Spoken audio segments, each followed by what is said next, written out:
Halo Scorpio, selamat datang kembali dan terima kasih sudah mampir. Ini adalah reading tarot bulan purnama. Kita akan lihat apa yang kamu perlu tahu dari bulan purnama ini sampai bulan purnama berikutnya. In case kamu nanya kenapa namanya tarot bulan purnama, karena tarot ini tayang setiap bulan purnama. Oke. Energi di dasar deck Queen of Wands. Kartu ini udah 2 kali muncul ya di water sign. Cancer juga dapat kartu Queen of Wands. Queen of Wands ini berbicara tentang orang percaya diri, orang yang bold, orang yang berani tampil beda, orang yang udah nyaman sama dirinya. Dia juga bisa attract realita seperti yang dia mau. Kayak semesta nih berusaha bilang sama kamu, kamu Queen of Wands, kamu bisa wujudin apa yang kamu mau. Yang penting kamu percaya diri dan yakin kamu bisa gitu. Karena apa? Di sini juga ada magician ya. Nanti kita bahas lebih lanjut. Temanya adalah tema reading kamu Five of Swords. Ini adalah tentang konflik, tentang ego, kayak kamu dan orang-orang di sekitar kamu, bisa teman, keluarga, rekan kerja, pasangan, ada sesuatu yang konflik gitu loh dan melibatkan ego. Lalu energi yang semesta hadirkan, kayak kamu udah melewati banyak hal ya, perjalanan kaliku kehidupan, naik turun, tantangan dengan strength ini, kayak kamu udah kuat ngelewatin itu semua. Terutama di sini ada Five of Swords, kayak konfliknya mungkin gak cuma dengan orang aja ya, tapi juga ada konflik di dalam diri kamu.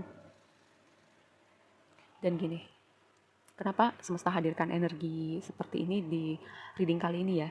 Karena magician, ini adalah magician di deck ini. Kayak magician itu orang yang bisa attract, manifest apapun yang dia mau terwujud di realitanya dia. Kayak dia udah punya semua yang dia butuhkan, dia menyatukan hati dan pikirannya.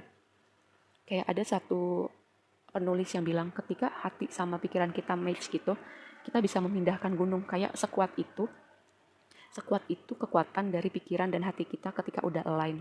Tapi masalahnya adalah sebagai manusia itu kita sulit untuk bikin align hati dan pikiran kita. Karena apa?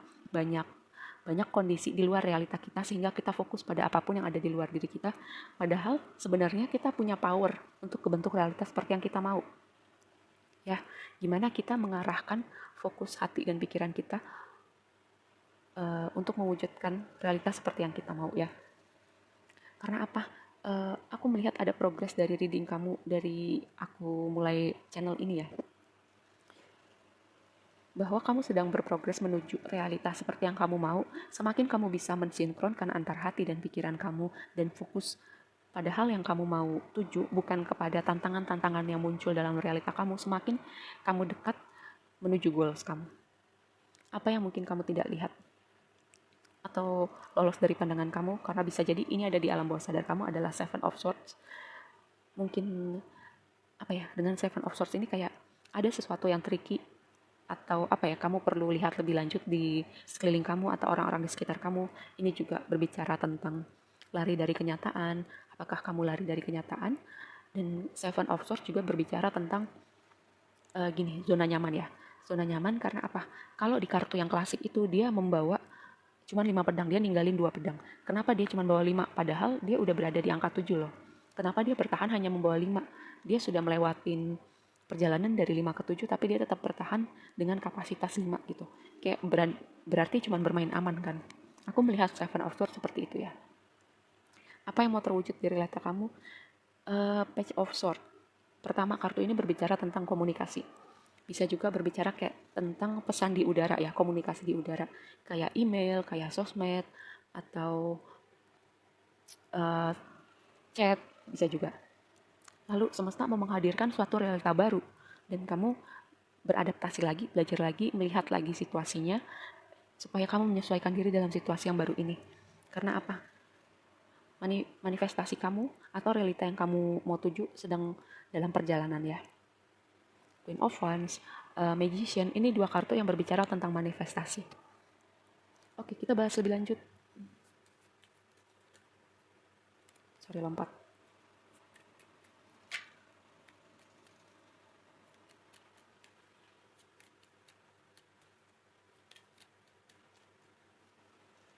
Two of Pentacles, kebingungan. Ini tadi kartu udah mau lompat ya.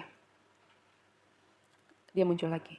Kebingungan, lalu ada Page of Cups. Page of Cups, ada orang yang menawarin hatinya ke kamu. Apakah konflik ini dalam sebuah hubungan karena ada orang lain?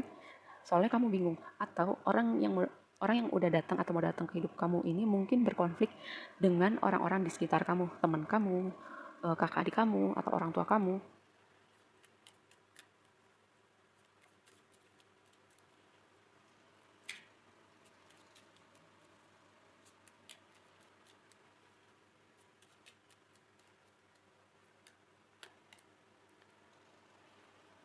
Posesif, protektif. Gini ya, apa yang terjadi dalam hubungan kamu? Karena kayak aku melihat ada dua dinamika nih. Karena yang satu kayak berusaha kontrol satu orangnya, yang lain, yang satu berusaha kontrol, yang satu berusaha keluar atau berusaha memberontak atau berusaha lari. Karena apa? Four of Pentacles dan Seven of Swords. Seven of Swords itu dia ingin lari atau ingin keluar, dan yang satu berusaha menahan. Dan sangat mungkin ini udah ada dalam konteks rumah tangga atau pernikahan. Mungkin ini gak resonate dengan semua ya, karena ini sangat spesifik. Tapi ada yang perlu ngedenger itu. Kenapa kamu mau keluar dari hubungan ini? Dari situasi ini? Queen of Swords. Oke, proses evolusi dari Page menuju Queen of Swords. Dan ada healing. Ada harapan.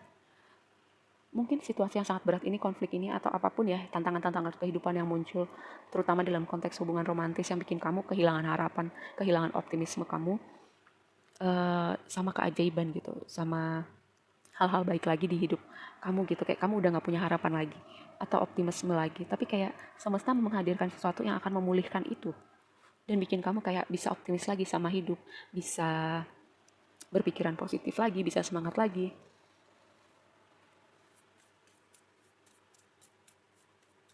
Dan ingat, semakin kamu bisa mensinkronkan hati dan pikiran kamu, semakin kamu dekat dengan realita seperti yang kamu mau ya. Perjalanan, stabilitas, loyalitas. Oke. Jadi ada skenario di mana hubungan ini ada faktor orang lainnya ya, orang ketiga. Bisa jadi orang ketiga dalam konteks hubungan romantis, atau orang ketiga orang-orang di sekitar yang gak setuju dengan hubungan ini, kayak teman keluarga gak setuju sama hubungan ini, atau ada orang ketiga yang bikin orang salah satu berpaling gitu. Dan ini perjalanan panjang kamu menuju kebahagiaan kamu. Mungkin kamu harus melewati situasi ini yang bikin kamu capek, dengan sering, dengan konflik, dengan cobaan dalam hubungan kamu, dalam hidup kamu. Ini sebuah perjalanan kamu kayak gini. Kalau kata Esther Hicks ya, si pembicara yang berbicara tentang law of attraction, kontras itu adalah situasi yang kita biasanya gak suka.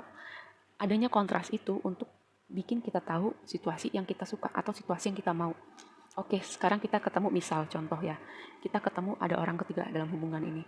Oh, berarti yang aku mau adalah kesetiaan ya, yang aku mau loyalitas. Berarti kita bisa fokus pada hal itu supaya itu yang terwujud dalam realita kita. Kalau misalnya kita fokusnya pada ketidaksetiaan atau kepada luka atau kepada perselingkuhan gitu, semakin kita fokusnya di situ, kita akan mengundang energi itu untuk muncul lagi. Jadi kalaupun orangnya ganti gitu ya, yang muncul energinya sama. Jadi kalau si Esther Hicks itu bilang, fokus pada hal-hal yang kita suka, fokus pada rasa syukur, fokus pada hal-hal baik yang kita mau lihat itu terwujud dalam realita kita. Itu caranya kita mensinkronkan hati dan pikiran untuk semakin dekat dengan realita yang kita mau. Dan lagi-lagi aku bilang, kontras itu bikin kita tahu apa yang kita mau, apa yang kita suka ya. Ini perjalanan kamu untuk belajar juga mengenal diri kamu. Dan kamu, kalau misalnya kamu fokusnya pada hubungan yang stabil, hubungan yang setia, dan kamu kayak berusaha membawa energi positif gitu ya, kamu bisa lihat itu terwujud dalam realita kamu. Dan aku melihat ada yang mau datang ke hidup kamu, ada yang mau berkomunikasi sama kamu. Oke, kita lihat lebih lanjut karena di sini ada hubungan romantis ya. Aku melihat Love Oracle.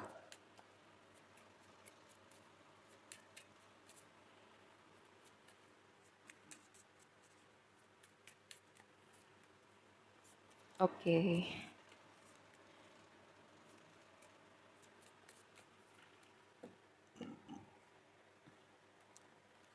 Oke, jadi karena di sini aku berusaha ya supaya karena ini general reading, aku bisa membacakan untuk beberapa situasi yang muncul dalam reading ini. Pertama, kalau tadi kayak ada yang posesif, ada yang controlling, dan kalaupun ada yang nggak setia gitu dan ada intervensi orang-orang lain dalam hubungan ini, kayak aku bisa mengerti.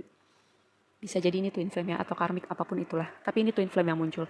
Karena apa? Dinamika twin flame itu kayak sangat triggering, sangat apa ya? Sangat panas karena sangat memicu emosi. Akarnya kalau misalnya kita masih punya luka dari masa lalu atau masa kecil kita yang kita belum pulihkan, twin flame kita itu akan nyolek, akan memicu semua luka itu muncul lagi. Supaya kita sadar kita punya luka itu dan kita perlu pulihkan luka itu. Jadi kalau situasi hubungan ini panas banget gitu ya, kayak emosian mulu, berantem mulu, atau bahkan mungkin ada yang lari, cari distraksi ke orang lain gitu. Karena apa? Dinamika twin flame itu kayak kalau nggak kuat ya gitu mental. Sampai kalian memulihkan diri kalian atau berevolusi, baru energi kalian tuh bisa ketemu di tengah. Ya, controlling, ada yang mau lari, ada yang ngejar. Dan yang tadi aku bilang, perjalanan kalian ini, semua ini, membantu kalian melihat apa yang kalian mau, dengan kalian fokus pada hal yang kalian mau. Energi kalian tertuju di situ, fokus di situ, hati kalian sinkron dengan pikiran kalian, dan itu membantu mewujudkan hal itu menjadi, apa ya, menjadi nyata dalam realita kamu. Oke, satu lagi.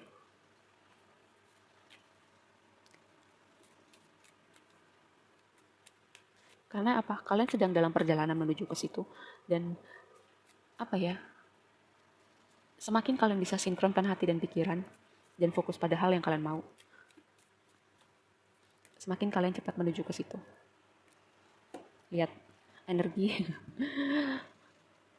twin flame yang sangat kuat ya. Untuk kalian yang bertanya tentang hubungan kalian, energi twin flame yang sangat kuat. Karena apa? Ada luka, ada attachment. Kalau kita punya attachment style, karena apa di twin flame itu biasanya anxious atau avoidant. Kan seharusnya yang sehat itu yang secure ya, kayak tahu gimana gimana apa ya? Gimana punya trust, punya rasa percaya sama pasangan, punya apa ya? Cara berhubungan yang sehat, komunikasi yang sehat. Dengan dua kombinasi kartu ini kayak ya, orang ini atau situasi ini men-trigger kalian supaya kalian memulihkan diri kalian yang pertama, yang kedua membantu kalian fokus pada hal yang kalian mau dengan belajar melihat hal yang tidak kalian mau dulu. Yin yang, maskulin feminim, yin yang, gelap terang, dinamika twin flame lagi-lagi. Dan kalian belajar juga menyeimbangkan energi maskulin dan feminim di dalam diri kalian. Oke, segini aja dulu readingnya buat kamu kali ini. Semoga bermanfaat dan sampai ketemu di reading berikutnya ya. Bye.